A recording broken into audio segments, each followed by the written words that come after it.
শেখ হাসিনাকে শ্রদ্ধা করতাম, যদিও অনেকে আমাকে বলেছেন হাসিনা কখনো তাজউদ্দিন আহমেদের ছেলেকে ভালো চোখে দেখবেন না।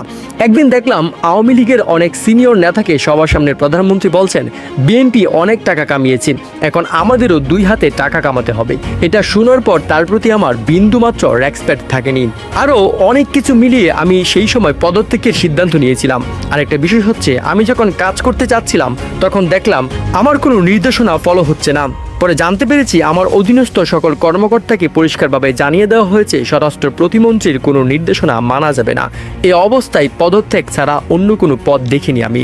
কথাগুলো বলেছেন আওয়ামী লীগ সরকারের সাবেক স্বরাষ্ট্র প্রতিমন্ত্রী তানজিম আহমেদ সোহেল তাজ। পদত্যাগ করার পর তৎকালীন প্রধানমন্ত্রী শেখ হাসিনা আমাকে ফোনে গান শুনিয়েছেন, ভয়ভীতি দেখিয়েছেন। তখন আমাকে নানা অফার করা হয়েছে, দলীয় পদ পদবিও দিতে চেয়েছিলেন, আমি রাজি হইনি। এক পর্যায়ে ফোনে উনি গান গাওয়া শুরু করলেন, আমি হতবাক হয়ে যাই।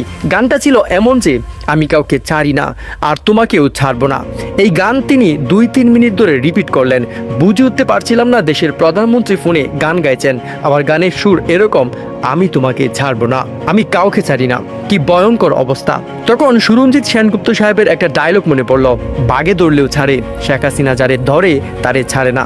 শেখ হাসিনার এই থ্রেট আমি কিভাবে গ্রহণ করব তা বুঝতে পারছিলাম না। এটা ভয়াবহ একটা ব্যাপার ছিল। এরপর কার্যত 2-3 বছর ধরে আমি দেশে ফিরিনি।